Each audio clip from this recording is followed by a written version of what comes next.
نے بردی کی activity perform کرتے ہوئے 1 درجن سے زیادہ اٹیکس کیے ایران کے اوپر، اور بڑی کامیابی کے ساتھ انہوں نے اٹیک کیے۔ میں سمجھتا ہوں کہ ایران کی سیکیورٹی کا فیلور ہے کہ ان کے آرمی چیف کو ٹارگٹ کلنگ کر کے انہوں نے مار دیا، اور جو پاسداران انقلاب کے چیف تھے ان کو بھی شہید کیا۔ اسی طریقے سے کئی ایک سائنٹسٹ جو ہیں وہ شہید ہوئے اس میں، اور کئی نیوکلیر سائٹس، ملٹری کی انسٹالیشنز بھی انہوں نے تباہ کر دی۔ میں سمجھتا ہوں کہ ایران کی آلموسٹ انہوں نے کمر توڑ دی 1 رات کے اندر ہی، اور ایران جو اتنے عرصے سے دعوے کر رہا تھا وہ اپنے دعووں میں اس طرح ثابت نہیں ہو سکے، سیدھی سی بات ہے۔ اور یہ بات میں کوئی ٹونٹ کے طور پر نہیں کہہ رہا، افسوس کے ساتھ کہہ رہا ہوں۔ اور اس وقت پوری دنیا کے مسلمان ظاہر ہے تکلیف میں ہیں کہ چند ایک جو اسلامک کنٹریز جن کو ہم سمجھتے ہیں کہ دفاعی اعتبار سے وہ سٹرونگ ہیں، ان میں ٹاپ کے 3 ملکوں میں ایران آتا ہے۔ اس کے باوجود ان کی سیکیورٹی کا اس طریقے سے فیل ہو جانا، اور ان کے آرمی چیف کا شہید ہونا، نیوکلیر سائنٹسٹ کا شہید ہونا، اور سائٹس کا تباہ ہونا، پوری دنیا کے مسلمانوں کے لیے ایک تکلیف دہ چیز ہے۔ اس کو اگر آپ ڈیپ ڈگ کریں گے، اور اب تو کافی ساری چیزیں سامنے آ چکی ہیں کہ ایران کے اپنے لوگوں میں کئی چھپے ہوئے غدار تھے جنہوں نے اس لیول کی سیکیورٹی بریچ کی کہ اسرائیل نے بالکل پن پوائنٹ جا کے انہیں اٹیک کیا۔ مثلاً ان میں سے ایک شخص اگر کسی اپارٹمنٹ میں 4تھی یا 5ویں منزل کے کسی کمرے میں سویا ہوا تھا، تو ایگزیکٹلی اسی جگہ پہ جا کے ان کے میزائل نے اس کو ہٹ کیا۔ تو اتنی پن پوائنٹ ایکوریسی اسی صورت میں ممکن ہے جب کہ سیکیورٹی بریچ ہوئی ہو، اور یقیناً اندر سارے غدار موجود ہیں۔ مسلمانوں کو ہمیشہ غداروں کی وجہ سے ہی نقصان اٹھانا پڑا۔ ایران نے پھر بھی ہمت دکھاتے ہوئے 24 گھنٹوں کے اندر جوابی حملہ کیا اسرائیل کے اوپر۔ 100 سے زیادہ ڈرونز پھینکے، آلموسٹ کوئی 150 کے قریب بیلسٹک میزائلز۔ اب بھی وہ کہہ رہے ہیں ہم مزید میزائل پھینکیں گے، لیکن اس سے ایز سچ کوئی بڑے لیول کا نقصان اسرائیل کا نہیں ہوا، اور زیادہ تر چیزیں تو انہوں نے انٹرسپٹ کر لیں۔ کئی مسلمان ملک بھی ظاہر ہے ان کو سرزمین دیے ہوئے ہیں، ایگریمنٹس ہیں ان کے ساتھ، اور پھر آئرن ڈوم جو ہے ان کا، وہ دنیا میں ایک مضبوط ترین ڈیفنس سسٹم ہے۔ ہم پوری زندگی بابوں کے ڈوم بناتے رہے، ڈوم کہتے ہیں گنبد کو، تو اسرائیل نے آئرن ڈوم بنایا ہے، اور ہم نے بزرگوں کے ڈومز بنائے ہیں۔ اور وہ سارے بزرگ جن کے بارے میں ان لوگوں کا دعویٰ تھا کہ یہ دنیا کا نظام چلاتے ہیں، ان ساروں کے مزاروں سے گزر کر یہ 200 کے قریب ہوائی جہاز اسرائیل کے ایران کے اوپر اٹیک کرنے کے لیے آئے، لیکن کسی بابے نے نگاہ مار کے کوئی F-35 نیچے نہیں گرایا۔ عراق کے اندر سارے دفن ہیں، ان کے اوپر سے ہو کر آئے ہیں۔ میرا خیال ہے اب ہمارے عوام کو یہ بات سمجھ آ جانی چاہیے، جب تک ہم سائنس اور ٹیکنالوجی میں ترقی نہیں کریں گے اس وقت تک ہم کافروں کا مقابلہ نہیں کر سکتے، ان کے ظلم کے خلاف ہم نہیں کھڑے ہو سکتے۔ رہا دعا کرنے کا معاملہ، ظاہر ہے وہ تو ہم کرتے ہیں، ہمیشہ تکلیف میں ہوں میں بھی۔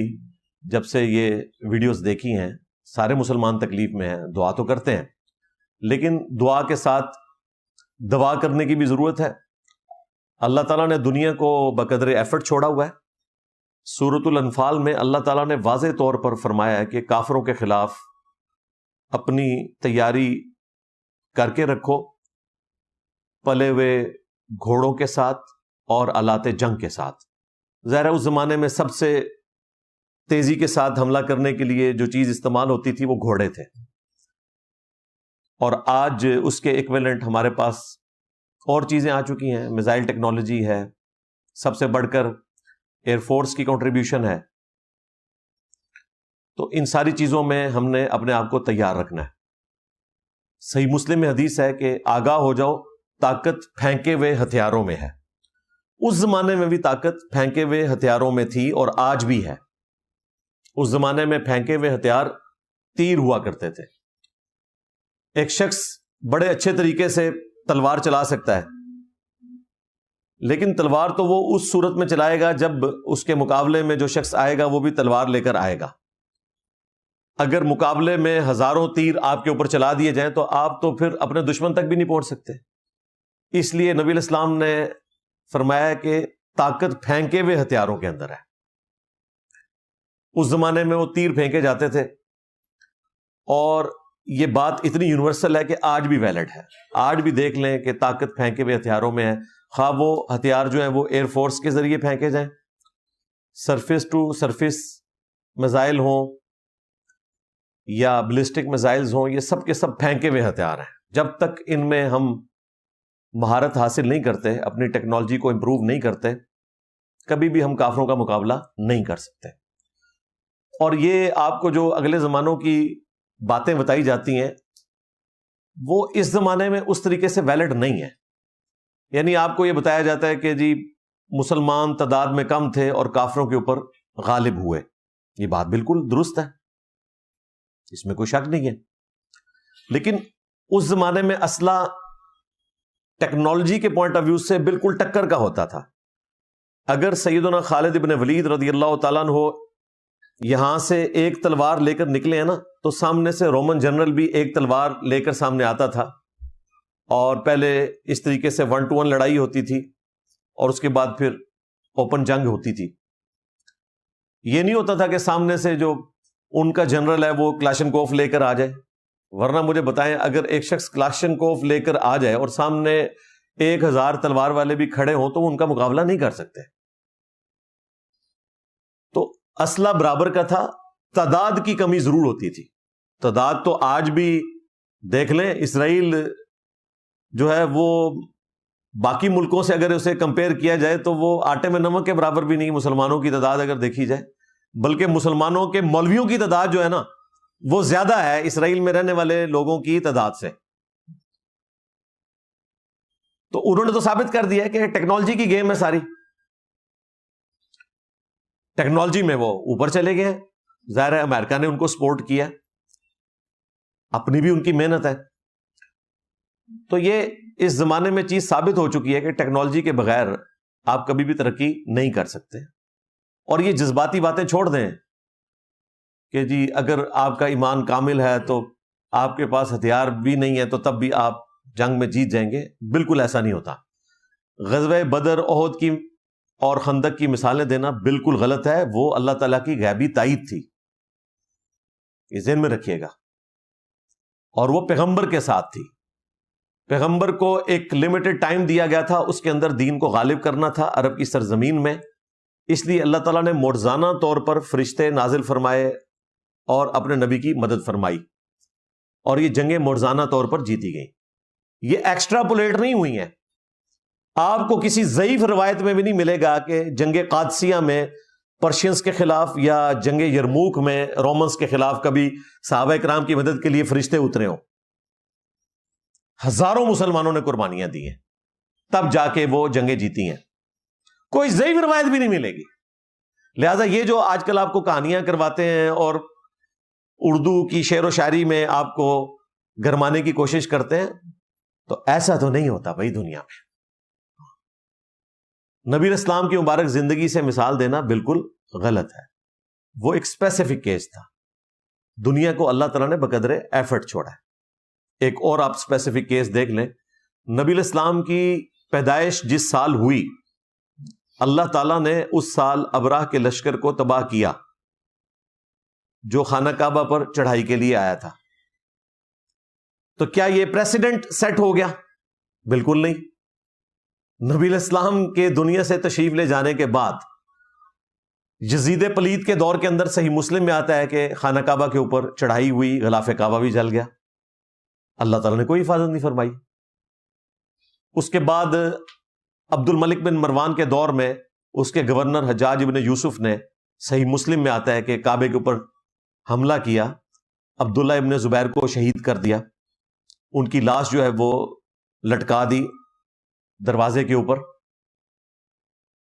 اللہ تعالیٰ نے یہ ساری بے حرمتی ہوتے ہوئے دیکھی ہے.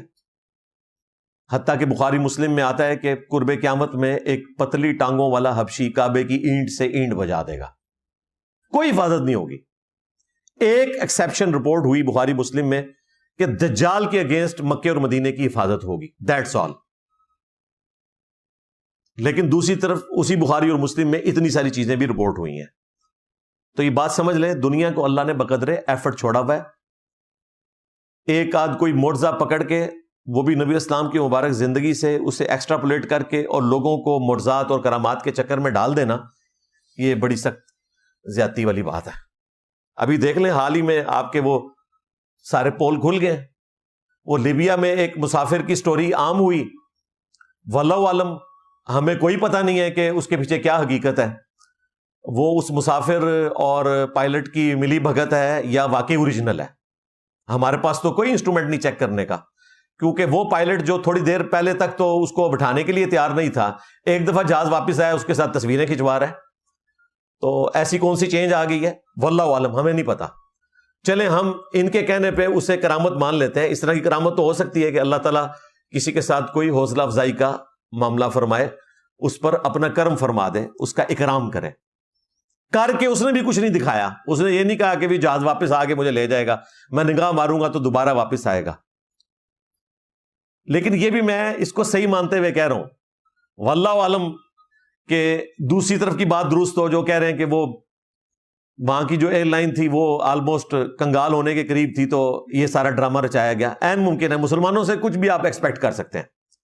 لیکن چلے اسے ٹھیک مانتے ہوئے بھی, تو اس سے بڑی کرامت تو ہندو کے ساتھ ہو گئی ہے. ایئر فلائٹ جو 171 ہے, اس میں 11 نمبر جو سیٹ تھی, 11ویں والے سرکار نہیں, 11 نمبر سیٹ, اس پہ جو شخص بیٹھا ہوا تھا وہ 242 مسافروں میں سے اکیلا بندہ بچا ہے, اور وہ ہندو ہے. تو یہ تو اس سے بھی بڑی کرامت ہو گئی ہے. تو وہ کسی کے ساتھ بھی ہو سکتی ہے. اس قسم کا معاملہ کسی کے بھی ساتھ ہو سکتا ہے. اس کو جان بوجھ کے کوئی اس طریقے سے دیو مالائی قصے کہانی بنا کے پیش کرنا, ویسے اس کی بھی ٹیکنیکل ریزن ہے. اللہ تعالیٰ نے جس کی موت مقرر کی ہوئی ہے وہ تو آ کر رہے گی, باقی دنیاوی اسباب بھی اللہ تعالیٰ نے رکھے ہوتے ہیں.